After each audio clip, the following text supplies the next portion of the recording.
ఈరోజు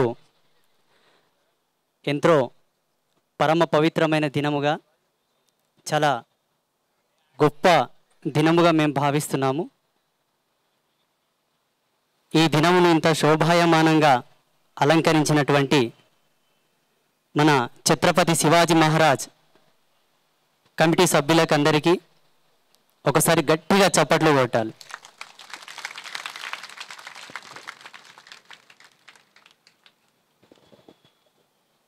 ప్రారంభంతోనే ఏదో ఒక మంత్రాన్ని శ్లోకాన్ని పఠించి ప్రారంభం చేయడం మా ఆచార్యుల ధర్మం. కాకపోతే సమయం లేదు కాబట్టి అవంతెందుకని డైరెక్ట్ రణరంగ ప్రవేశం చేద్దామని పూనుకున్నాను. హనుమాన్ చాలీసా పారాయణ మహాయజ్ఞం ఈరోజు జరిగింది. ఇంతటి మహాయజ్ఞమును మనందరి చేత చేయించినందుకు ఆ భగవంతునికి దేవదేవుడికి మనస్ఫూర్తిగా నేను కృతజ్ఞతలు తెలియపరుస్తున్నా. అలాగే ఈ మహాయజ్ఞమునకు సద్భావనతో సహృదయంతో వీచేసిన మీ అందరికీ మీకు మీరుగా ఒకసారి గట్టిగా చప్పట్లు కొట్టుకోండి.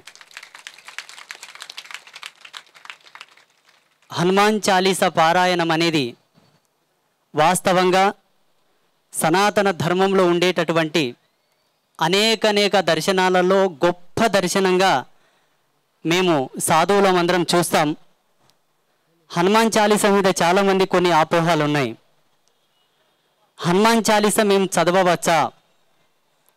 ఇంట్లో మైలుతో ఉన్నప్పుడు చదవవచ్చా? భర్త చనిపోయిన స్త్రీలు చదవవచ్చా? మా ఇంట్లో ఎవరైనా చనిపోతే ఎన్ని దినాల వరకు చదవాలి, చదవకూడదు తదితర అంశాలు సమాజంలో ప్రతి ఒక్కరిని తొలుస్తున్నాయి. మొన్న మన పీఠానికి రవీందర్ గౌడ్ గారు వచ్చినప్పుడు ఈ విషయం అడిగారు. గురుదేవా, మేము ఎన్ని రోజుల నుంచి హనుమాన్ చాలీసా పారాయణ చేస్తున్నాము, ఒక మహాయజ్ఞానికి శ్రీకారం చుట్టాం, మీరు తప్పకుండా రావాలి. అయితే మాకును సమాజంలో ఉండేటటువంటి అనేకులకు ఉండే సందేహాలు కొన్ని, వాటిని మీరు నివృత్తి చేయాలని కోరారు. కాబట్టి ఇప్పుడు చెప్తున్నాను. హనుమాన్ చాలీసా పారాయణము సర్వకాల సర్వావస్థల యందు అందరూ చేసుకోవచ్చు, ఏ విధమైన అపోహాలు లేవు. ఇక మడి మైల ఆచారం పద్ధతి కట్టుబాటు అంటారా, అవి భగవంతునికి అవసరమయ్యే విషయాలు కావు. భగవంతునికి అవసరమయ్యే విషయాలు కావు, మన కోసం పెట్టినటువంటి రిస్ట్రిక్షన్స్. ఒక మాత్రను సేవించాలన్నా, ఒక ఔషధాన్ని స్వీకరించాలన్నా దాని తాలూకు నియమాలు డాక్టర్ చెప్తాడు. చెప్పిన డాక్టర్కి అవసరం లేదు, వేసుకోబడినటువంటి మాత్రకు అవసరం లేదు, వేసుకునేటటువంటి రోగికి ఆ నియమాలు అవసరం కాబట్టి చెప్తాడు. మంచి మనస్సు, భగవంతుడంటే నమ్మకం, భగవంతుడంటే గురి ఉండగలిగితే చాలు. ఎవరైనాను ఏ వయసుతోనైనా, ఏ ప్రాంతం వాళ్ళైనా, ఏ వర్గం వాళ్ళైనా, ఏ స్థితిలో ఉన్నా, ఏ ధర్మంలో ఉన్నా హనుమాన్ చాలీసాను భక్తిపూర్వకంగా పారాయణం చేసుకోవచ్చు. అయితే హనుమాన్ చాలీసాలో నాకు అన్నిటికన్నా గొప్పగా నచ్చినటువంటి మంత్రరాజ్యం ఒకటి ఉన్నది. అష్టసిద్ధి నవనిధికే దాత. అష్టసిద్ధులు అంటే ఏంటన్నది స్వామీజీలకు తెలుసు, ధార్మికంగా ప్రావీణ్యం ఉన్నటువంటి మేధావులకు తెలుసు. చూడండి, అష్టసిద్ధులను సాధించాలంటే యోగ మూలాలను అనుసరించి 80-90 సంవత్సరాల వయసు పోతుంది. అటువంటి అష్టసిద్ధులను కేవలం ఈ హనుమాన్ చాలీసా పారాయణ మాత్రమే మీకు భగవంతుడు కల్పిస్తున్నాడంటే ఎంత అదృష్టం అనుకోవాలి. ఏదన్నా ఒక కంపెనీ యాజమాన్యం అని కొన్ని ఆఫర్స్ ఇస్తుందంటే వదులుకుంటామా? మనము వదులుకోం. ప్రకృతి భగవంతుడు ఇంతటి సువిశాలమైనటువంటి అదృష్టాన్ని మనకు కల్పించాడు కాబట్టి ఈ అదృష్టాన్ని ఏ ఒక్కరు కూడా వదులుకోవద్దు. ఇందుకు అర్హతలు ప్రావీణ్యములు ఏమీ అవసరం లేదు. మీరు ఏ స్థితిలో ఉన్నా హనుమాన్ చాలీసాను చదవవచ్చు. చదివితే మీకు వచ్చేటటువంటి లాభాలు ఏంటి? చూడండి, ఈ టెక్నాలజీ జనరేషన్లో మనిషి సాంకేతిక పరిభవం చేత అన్నిటినీ సాధించుకుంటున్నాడు. ఈ కంప్యూటరైజ్ కాలం లోపల తన శారీరక శక్తికి అవసరం లేకుండా పరికరంతోటి అన్నింటినీ సాధించుకుంటున్నాడు నిమిష కాలంలోనే. కానీ ఒకటిని సాధించుకోలేకపోతున్నాడు, అదే మనోనియంత్రణ. తనను తాను నిగ్రహించుకోలేకపోతున్నాడు. హనుమాన్ చాలీసాను పారాయణం చేసిన వాళ్లకు మొట్టమొదటి రిజల్ట్ ఏంటంటే మనోనిగ్రహం ఏర్పడుతుంది. చిత్త చాంచల్యం పోయి తన మీద తనకు కంట్రోలింగ్ పవర్ వస్తుంది. ఇక రెండవది, మీ మీద ఏ భూత ప్రేతాది భయములు ఉన్నా, ఎటువంటి దుష్టగ్రహాది ప్రయోగాలు ఉన్నా, ఎటువంటి దుష్ట క్రియాది ప్రయోగాలు ఉన్నా, హనుమాన్ చాలీసాను గనక 7 రోజులు కంటిన్యూగా పారాయణం చేస్తే 8వ రోజు మీ ఇంటిని మీ కాళ్ళను మొక్కి వెళ్ళిపోతావు అవి. ఇంత ఘంటాపదముగా ఎందుకోసం చెప్తున్నాను హనుమాన్ చాలీసా గురించి అంటే, భగవంతుని మీకు పరిచయం చేసింది గురువే, శాస్త్రాలను మీకు పరిచయం చేసింది గురువే, భగవంతుని యొక్క ఉనికిని మీకు విప్పి చెప్పింది గురువే. దీని తత్వామృతాన్ని మీకు తెలియదు, మీకు దీన్ని అర్థవంతంగా మీకు చెప్పాలి కాబట్టి చెప్పే ధర్మం లోపల ఒక సాధువే ఉంటాడు కాబట్టి నేను చెప్తున్నాను, ప్రతి ఒక్కరూ హనుమాన్ చాలీసాను చదవండి. అలాగే ఈ వేదికగా మన ధర్మస్థాపనకై, సనాతన ధర్మ పరిరక్షణకై మీరు ఏదైనా చెప్పవలసి ఉంటే చెప్పండి గురుదేవా అని పెద్దలు చెప్పారు. చెప్పడానికి చాలా ఉంది, చెప్పడానికి అనేకం ఉన్నాయి, అనంతం ఉన్నాయి. ఎందుకంటే మనం అన్నింటిని కోల్పోయాం కాబట్టి. ఇంటి పక్కల ఒక్కొక్క కాగితం ముక్క పడతా ఉంటే నాకెందుకు లేని విస్మరించడం చేత అది కాస్త చెత్త కుప్పగా మారిపోతుంది. ఆ విధముగా అనాది నుంచి మనం అందరినీ చేరదీస్తూ వదిలిపెట్టి వచ్చాం. అందరినీ వదిలిపెడుతూ వచ్చాం, ప్రతిదాన్ని విస్మరించి వచ్చాం. ఈనాడు ప్రతిదాన్ని క్లీనింగ్ చేసే పనిలో పడిపోయినాం. మనం ప్రతిదాన్ని క్లీన్ చేసే పనిలో పడిపోయినాం. గతంలో మన వాళ్ళు తప్పు చేశారు, ఇప్పుడు మనకు వచ్చింది గొంతు వరకు. మనము కూడా అటువంటి తప్పు చేస్తే రేపు మనం పిల్లల పాలిట మనం ఆస్తులు అంతస్తులు ఇచ్చిపోతున్నామనే భ్రమలో వెళ్తున్నామేమో. వాళ్ళ జీవితానికి మరణశాసనం రాసి వెళ్తున్నారు, బాగా గుర్తుపెట్టుకోండి. వాళ్ళ జీవితానికి కాలరాతను మరణశాసనంతో లుప్తం చేసి రాసిచ్చిపోతున్నారు మీరు. మేము చెప్పేది తప్పైతే, మేము చెప్పేది అబద్ధమైతే, మొన్నటికి మొన్న పహల్గావ్లో జరిగింది ఏమిటి, అంతకుముందు బంగ్లాదేశ్లో జరిగింది ఏమిటి, ఎప్పుడో పాకిస్తాన్లో జరిగిందంటే ఎవరు నమ్మరు. వీడు పెద్ద మత పిచ్చోడు, మతాల మధ్యలో చిచ్చులు పెడతాడు, మత విద్వేషాలు రెచ్చగొడతారని చెప్పి మా మీద దుమ్ము ఎత్తిపోస్తారు. సరే, మేము చెప్పేది అబద్ధమైతే, మేము చెప్పేది అద్భుత కల్పన అయితే, ప్రకృతి మాత మొన్నటికి మొన్న జరిపించింది, మొన్నటికి మొన్న జరిగింది. ఇప్పటికైనా కళ్ళు తెరుచుకోకపోతే భగవంతుడు మిమ్మల్ని కాపాడడానికి వస్తానన్న నేను రానియన్, నేను రావద్దని చెప్తాను. ఎందుకు రావాలి దేవుడు? భగవంతుడు మీ లోపల లేడా? ఆనాడు ఛత్రపతి శివాజీ మహారాజు కూడా జై భవానీ అని ఒక నినాదంతో ఆయన ముందుకు అడిగేశాడు. ఏ యుద్ధము చేసినా, ఏ పోరాటం చేసినా భవానీ నామస్మరణతోనే ఆయన ముందుకెళ్ళాడు. భవానీ మాత వచ్చి కాపాడుతుందని ఇంట్లో గాజులు వేసుకొని కూర్చున్నాడా? పోనీ భగవంతుడు వచ్చి కాపాడుతాడని నమ్మకం మీకుంటే భగవంతుని చేతుల ఆయుధాలు ఎందుకున్నాయి? దుర్గామాత చేతుల 8 చేతులు ఉంటాయి, 8 చేతుల్లో 8 ఆయుధాలు ఉంటాయి. భగవంతుడు మీలాక ఏదో నమ్మకానికి బానిసై ఉండి భగవంతుడు ఇలా అంటే అయిపోతుంది కదా, ఆయుధాలు ఎందుకు, యుద్ధాలు ఎందుకు? అమ్మవారు మహిషాసురునితో యుద్ధం ఎందుకు చేసింది? రాముడు రావణునితో యుద్ధం ఎందుకు చేశాడు? వాళ్ళకు తెలియదా? భగవంతుని శక్తి వాళ్ళకు తెలియదా? మన యొక్క గొప్పతనం ఏంటంటే అహింస పరమో ధర్మ. ఇది నీతి వాక్యము కాదు, చేతగాని వాక్యం అని నేను అంటాను. అహింస పరమో ధర్మ అన్న సూక్తి ఎవరికి వర్తిస్తుందో తెలుసా? సర్వం పరిత్యాగం చేసిన మాలాంటి సాధువులకు. నీవు అహింస అనుకుంటే ఇంట్లో కూసో, వాడు హింస అనుకుంటూ వచ్చి నీ పెండ్లం పిల్లని లేపుకొని పోతాడు. ఏం చేస్తావు? ఎవరి కొంపలాడతాయి? మేము బాగానే ఉంటాం, మాకేమైనా పెండ్లమా పిల్లలా కేర్ ఆఫ్ అడ్రస్ ఏమైనా ఉందా? మాకు ఏం లేదు. మేము అహింస అనుకుంటా భజన చేసుకుంటా బాగానే ఉంటాం. మా తోనుకొచ్చిన గొంతొంచుతాం, తల నరుకురా నాయన అని. ఎందుకంటే సత్ చిత్ 2 న్యాసం చేసిన సన్యాసులం. మరణ భయం మాకెందుకు? మరణంతో మాకేం అవసరం? ప్రాణంతో మాకేం అవసరం? మీకు అవసరం, మీకు అవసరం. అందుకే ఈ ధర్మనీతులు, ఈ నీతులు, ఈ సూక్తులను వదిలిపెట్టండి. ఇప్పుడు మీకు కావాల్సింది ఏంటో తెలుసా? ఈ హనుమాన్ చాలీసా పారాయణ వేదికగా నేను చెప్తున్నాను. చూడండి, రెండు జరగబోతున్నాయి భవిష్యత్తులో. రెండే జరుగుతాయి భవిష్యత్తులో. భూమి అంతమయ్యే వరకు జరిగేటివి రెండే. కాపాడుకుంటావా, నిన్ను నువ్వు కాపాడుకో, లేదంటే చచ్చిపో. ఇవి రెండే జరుగుతాయి. ఇక ఈ సారంగ నీతులు చెప్పాల్సిన అవసరం లేదు. దేవుడు వస్తాడు, కాపాడుతాడు. దేవుడు ఉన్నాడు, రక్షిస్తాడు. ధర్మో రక్షతి రక్షిత. ఎంతవరకు? నీవు ధర్మంగా ఉండి వాడు ధర్మంగా ఉంటే రక్షింపబడుతుంది. నీవు ధర్మపరుడో అధర్మపరుడు, ఇంకేడ ధర్మం కాపాడబడుతుంది? ఈ మబ్బు నుండి బయటికి రండి, ఈ మాయ నుండి బయటికి రండి. శాస్త్రం అవసరం, వేదం అవసరం. శాస్త్రం ఎంత అవసరమో శస్త్రము కూడా అంతే అవసరం మనకు. ఇది నేను చెప్పిన విషయం కాదు, శాస్త్రం చెప్పిన విషయం కాదు, పరమాత్మనే ఆచరించి చూపాడు. ఒక్కసారి లాజిక్ ఆలోచన చేయండి. భగవంతునికి చేతగానిదేమన్నా ఉన్నదా? భగవంతునికి చేతగానిదేమన్నా ఉన్నదా? ఆయన తలుసుకుంటే అసురుల యొక్క మనసును మార్చలేడా? రాక్షసుల యొక్క మనసులు మార్చలేడా? వాళ్ళను మంచి దారిలోకి తేలేడా? ఎందుకు యుద్ధాలు చేశాడు భగవంతుడు? వాళ్ళు ఎప్పుడు మబ్బులో లేరు, వాళ్ళు క్లారిటీగా ఉన్నారు. మబ్బులో ఉండేటటువంటి అసమర్థతమైనటువంటి ధర్మం ఏదన్నా ఉంది ఈ ప్రపంచంలో అంటే హిందూ ధర్మమే.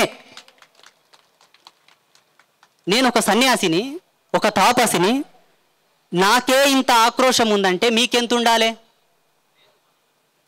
ప్రతి ఒక్కరి శరీరంలో అమ్మవారు ఆవహించి పూనకం రావాలి. దేంట్లో? మాన అభిమానాలు కాపాడుకునే విషయంలో కాదు, ధర్మ సంస్థాపన విషయంలో, ధర్మం కాపాడుకునే విషయంలో. మేమేమన్నా చెప్పనికపోతే మాకే ఉపనీతులు చెప్తారు. ఏమంటారు తెలుసా? స్వామీజీ, అందరం బాగానే ఉన్నాము, ఎందుకు మత విద్వేషాలు రెచ్చగొడుతున్నారు అని మాకు సారంగ నీతులు చెప్తారు. మత విద్వేషాలు రెచ్చగొట్టే వాళ్ళమై మేమే అయితే, సనాతనులమైతే, హిందువులమైతే ఏనాడో రెచ్చగొడుతుంటిమి. ఆనాడే గనక మేము రెచ్చగొట్టింటే, ఆనాడే గనక తిరగబడింటే ఈనాడు వేములవాడ రాజరాజేశ్వర స్వామి దేవస్థానంలో దర్గా ఉండేది కాదు. ఈనాడు విశ్వమునకే అధిపతి అయినటువంటి విశ్వనాథుని మందిరం యొక్క సమీపమున మసీదు ఉండేది కాదు. ఎవరికి నీవు సారంగ నీతులు చెబుతున్నది? అతిథి దేవో భవ. ఇంతకుముందు పూజ్య గురుదేవులు మన చేత పలికించారు కదా, అతిథి దేవో భవ.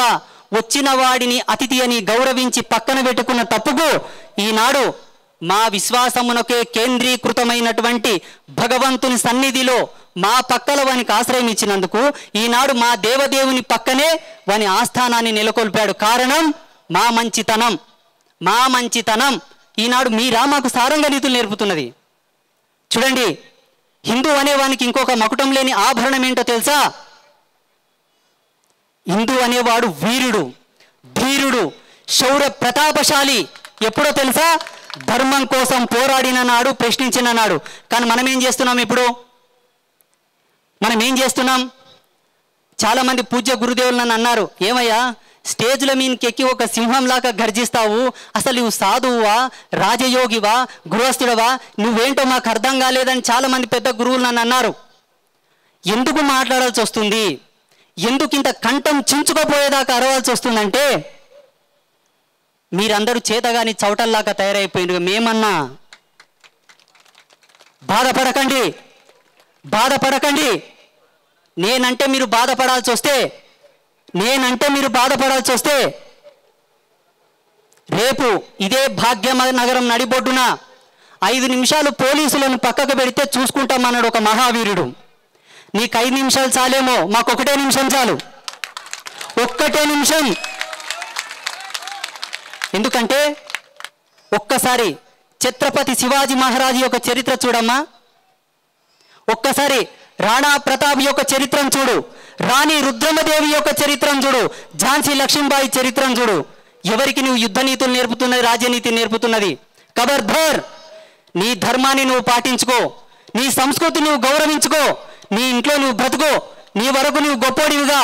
మా జోలికి వస్తానని చూస్తే, మా పాలిట నీ ధర్మాన్ని పులుమాలని చూస్తే, ఆనాడు యుద్ధం పట్టింది రాజులైతే ఈనాడు యుద్ధంలో కత్తి పట్టడానికి ప్రతి సాధువు సైతం ముందుంటాడు. కాలం మారిపోయింది, కాలం మారిపోయింది, కాలం యొక్క చెల్లులు చెల్లిపోయాయి. మాకు అర్థమైపోయింది స్వామీజీలకు అందరికీ.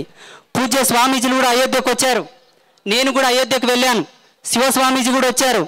అంతకుముందు ఆల్ ఇండియా సాధు సంత్ పరిషత్ సమ్మేళనం జరిగింది హరిద్వార్లో.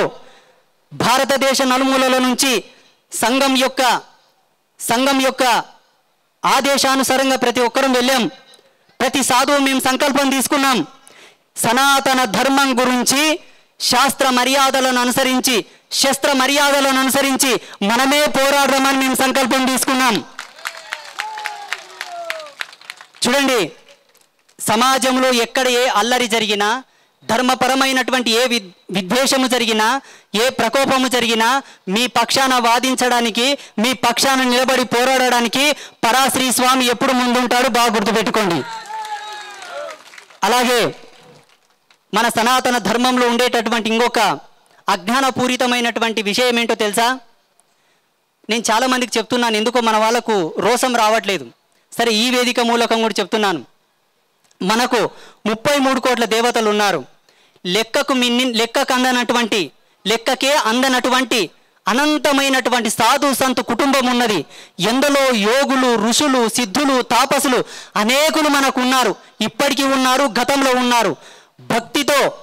భక్తితో పొద్దున్నే లేచి ఒక సాధువు ముఖం చూసిన అష్టైశ్వర్య కళలు సంప్రాప్తం అవుతాయి. ఒక సాధువు యొక్క పాదాలను పట్టుకుంటే నీ యొక్క పాపపు రాశి క్షణకాలం మాత్రంలోనే తుడుచుకు పెట్టుకోబోతుంది. ఒక సాధువుని శరణార్థిగా నువ్వు శరణు వేడితే నీ జన్మకు ముక్తి మోక్షం తథ్యం. అటువంటి యోగులు, సిద్ధపురుషులు, ఎందరో మఠాధిపతులు, పీఠాధిపతులు నిత్యం అస్ఖలితమైనటువంటి బ్రహ్మచర్యంతో, ఆ చంద్రార్కమైనటువంటి యోగ బలము చేత మన ధర్మంలో పుట్టినటువంటి వాళ్ళు, సాక్షాత్తు శివాంశ సంభూతులైనటువంటి వాళ్ళు అనేకులున్నారు మన ధర్మంలో. కానీ ఏమి గతి లేనోళ్ళాక, అసలు ఏమీ గతి లేనోళ్ళాక, మొక్కనింకే దేవుళ్ళు లేరు, చెప్పనింకే గురువులు లేరు, దిక్కు దీవం లేనోళ్ళలాక, బిచ్చగాళ్ళలాక, అడుక్కు తినే బిచ్చగాళ్ళలాక, ఏ విఘ్నత లేని బిచ్చగాళ్ళలాక వెళ్ళి పరమతాల దగ్గరికి వెళ్ళి వాళ్ళకు ఒత్తత పలుకుతూ వాళ్ళ దర్గాల దగ్గరికి వెళ్ళి పిండాకూడు పెట్టి ఆ పిండాకూడు తెచ్చి మళ్ళీ ఇంట్లో పెట్టుకొని హాయిగా భుజిస్తున్నారు. చూడండి, ఎవరైనా చనిపోతే శ్మశాన వాటికి వెళ్ళి ఇంటికి వస్తే స్నానం చేసుకొని ఇంట్లోకి రారా అంటారు. దాంట్లో సైంటిఫికల్ ఎవిడెన్స్ కూడా ఉన్నాయి, శాస్త్రీయ మూలకాలు ఉన్నాయి, విజ్ఞాన మూలకాలు ఉన్నాయి. దాంట్లో ఆంతర్యం చాలా ఉన్నది. కానీ మీరు చేస్తున్నదేమిటి? సరే, మా నమ్మకాలు మా గురుదేవా మేము పోతామంటావు. నీ నమ్మకం తగలేయ. సనాతన ధర్మంలో నీకు తక్కువైంది ఏమిటి? సనాతన ధర్మంలో నీకు లేనిదేమిటి? ఇక్కడ నీకు ఏం కొరత ఉందని పోతున్నావు? మా ఆర్థికమైన బలహీనతలు, మాకు పనులు జరగట్లేదు, మాకు ఇంట్లో అనారోగ్య సమస్యలు ఉన్నాయంటారా? సరే, మీకు దర్గాల దగ్గరికి వెళ్తే మంచిగా అయింది, ఆ దర్గాల దగ్గరికి వెళ్ళి పూజలు చేస్తే బాగా అయింది, చర్చిలకు వెళ్ళి ప్రార్థన చేస్తే బాగా అయింది, చర్చిల దగ్గరికి వెళ్ళి ఆయిల్స్ పూసుకుంటే బాగా అయిందంటే సరే, నేను నమ్ముతా. మరి చర్చిల దగ్గరకు, దర్గాల దగ్గరికి వెళ్ళి మీకే మంచిగా అవుతుందా? వాళ్ళకి మంచిగా కాదా? వాళ్ళకి మంచిగా అయితే ఓవైసీ హాస్పిటల్ ఎందుకు? చెప్పండి. ఏ హాస్పిటల్ దగ్గర కూడా ఏ ఒక్క మహమ్మదీయుడు రాకూడదు, ఏ హాస్పిటల్ దగ్గరికి ఏ ఒక్క క్రైస్తవుడు రాకూడదు. చూడండి, జన్మను అనుసరించి మన కర్మలు వస్తాయి, కర్మను అనుసరించి మనకు సమస్యలు వస్తాయి, కర్మను అనుసరించి మనకు పాపాలు వస్తాయి, శాపాలు వస్తాయి, మనకు పనులు అవుతాయి. కావు, మన సమస్యలకు బానిసలమై భగవంతుని రోడ్డు యందు, భగవంతుని నడి రోడ్డు మీద కూదబెట్టొద్దు, భగవంతుని నడి రోడ్డు మీద కూదబెట్టొద్దు. ఇప్పుడు హిందువులు మొత్తం చేస్తున్నది అదే. ఇటువంటి పారాయణలు మనం లక్ష్య చేసుకుందాం, ఇటువంటి మహాయజ్ఞములు కోటి చేసుకుందాం. కానీ మన ధర్మాన్ని మనం గౌరవించుకోకపోగా, మన ధర్మాన్ని మనం ఆచరించుకోకపోగా, పరధర్మాలను మనం సపోర్ట్ చేస్తూ, మన ధర్మానికి కన్నం పెడుతూ ఇటువంటి మనం ఎన్ని చేసుకున్నా ఏం లాభం? అవసరం లేదు. గతంలో మన పెద్దలు చేశారు, తెలియక చేశారు, బలహీనతతో చేశారు, భయంతో చేశారు మన వాళ్ళు. దర్గాలకు కందులు చేయడం లోపల 3 కోణాలు ఉన్నాయి, చర్చిలకు వెళ్ళడం లోపల 3 కోణాలు ఉన్నాయి. భయం, బలహీనత, తెలియనితనం 3 ఉన్నాయి. ఇప్పుడు మీరేమన్నా దర్గాల దగ్గరికి వెళ్ళాలనుకున్నా, చర్చిల దగ్గరికి వెళ్ళాలనుకున్నా, ఫస్ట్ మీ మనస్సాక్షిని మీరు ప్రశ్నించుకోండి. నేను అక్కడ వెళ్ళడం ద్వారా నాకేమన్నా మంచి జరిగిందా? ఒకవేళ నాకేదైనా మంచి జరిగితే జరిగి ఉండుగాక. రేపటి నా యొక్క తరాలకు, నా మనుమంగులకు మునిమన్మంగులకు పట్టే గతి ఏంటో అది ఒక్కసారి ఆలోచన చేసుకొని తర్వాతకు వెళ్ళండి. అప్పుడు మీరు పూజించే పూజలకు, మీరు కొలిసే దేవుళ్ళకు ఒక విలువ. దయచేసి ఇది అందరూ బాగా అర్థం చేసుకోవాలి. ఈ మధ్యకాలంలో మరీ విడ్డూరకరమైనటువంటి అంశం ఏంటో తెలుసా? చిత్ర పరిశ్రమ కూడా హిందూ ధర్మం మీద బాగా దాడి చేస్తుంది. సినీ పరిశ్రమకు, చిత్ర పరిశ్రమ వాళ్ళకు ఒక హెచ్చరిక.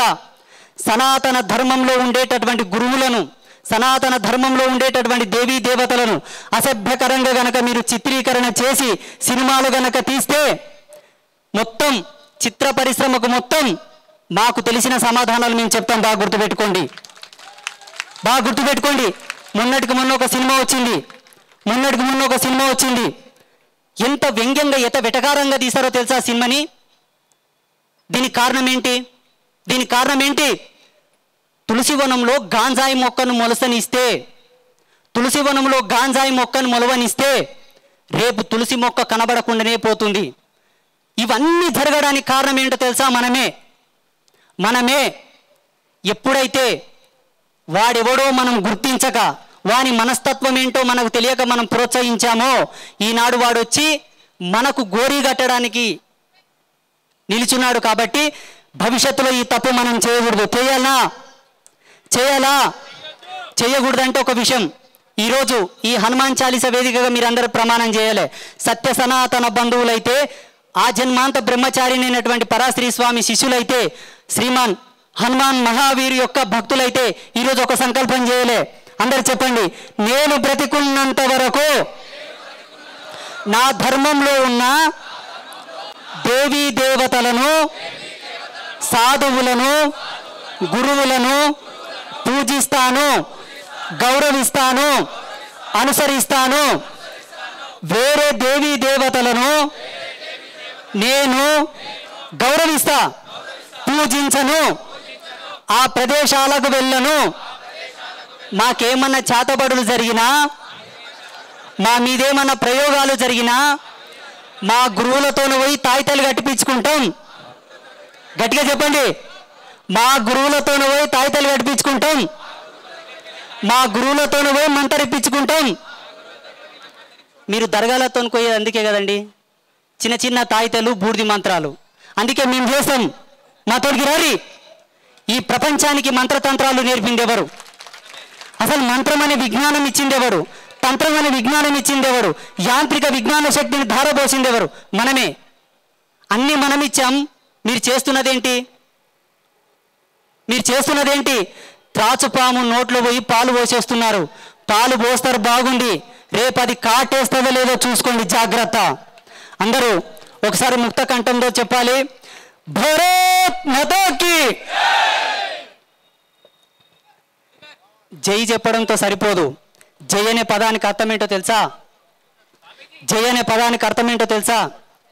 నీ ఇంటికి వచ్చి నీ చెల్లి చేత ఎవడన్నా వచ్చి అసభ్యకరంగా ప్రవర్తిస్తే, నీ తల్లిని, నీ చెల్లిని, నీ భార్యని ఎవడన్నా వారి శరీరం మీద ఉన్నటువంటి కొంగుని తీయాలని చూస్తే శరీరంలో ఉన్న రక్తం సరసర మరిగి ఎలా తిరగబడతామో, భారత్ మాతకు జై అంటే అర్థం ఏంటో తెలుసా?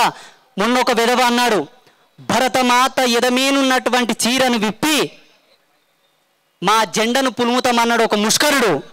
జై అనే పదానికి అర్థం ఏంటో తెలుసా? అలా అన్నవాడి మీద వెంటనే ప్రతిఘటన చేసి వానిని ఈ దేశం నుంచి బహిష్కరింపజేసిన నాడే ఈ దేశానికి, ఈ జాతికి, ఈ ధర్మానికి మనము వారసులం. అవునా? ఇంకోసారి చెప్పాలి, భారత్ మాతాకి జై శ్రీరామ్, జై శ్రీరామ్, జై బోలో వీర భజరంగ హనుమానికి. ఒక నిమిషం. సమాజంలో కొన్ని అపోహాలు ఉన్నాయి. మనకు ధర్మం, అమృతం ఎవరు మనం కళ్ళకు చూడలేదు. అమృతాన్ని ప్రత్యక్షంగా చూడాలనుకుంటే సనాతన ధర్మాన్ని ఫాలో అయితే మనం అమృతంలో స్నానం చేసినట్లనే. అయితే సనాతన ధర్మంలో గురు పరంపర ఉన్నది. గురు పరంపర విధి విధానాలను అనుసరించి మనకెన్నో మఠాలు పీఠాలు ఆశ్రమాలు ఉన్నాయి. పీఠ పరంపర మఠ పరంపర ఆశ్రమ పరంపరలను అనుసరించి మనం గురువులను పూజించుకోవాలి. ఇక్కడ కొంతమంది ఏమంటున్నారంటే సాయిబాబా దేవుడా కాదా చెప్పండి అంటున్నారు. సాయిబాబా దేవుడా కాదా, సాధువా, సిద్ధుడా, ఎవరా మనకు అనవసరం. ఒకవేళ మీకు గురువు అనే కేటగిరీలోకి ఎవరైనా తీసుకోవాలనుకుంటే దత్తాత్రేయ భగవానుని కనుక మీరు గురు పరంపరలో తీసుకుంటే భూ ప్రపంచంలో ఎంతమంది గురు అంశాలుగా వచ్చారో వాళ్ళందరూ కూడా ఆయన లోపల మీకు మిళితమై కనిపిస్తారు. దత్తాత్రేయ భగవానుడు మినహా అన్యులందరూ కూడా ఆయన యొక్క విభూతులు ఆయన అంశాలు తప్పిస్తే సాక్షాన్ గురుమండల స్వరూపానికి అధినాయకుడైనటువంటి వాడు దత్తాత్రేయ భగవానుడే. అందరూ గ్రహించగలరు. స్వస్తి, శుభాశీసులు, శుభం భవతు.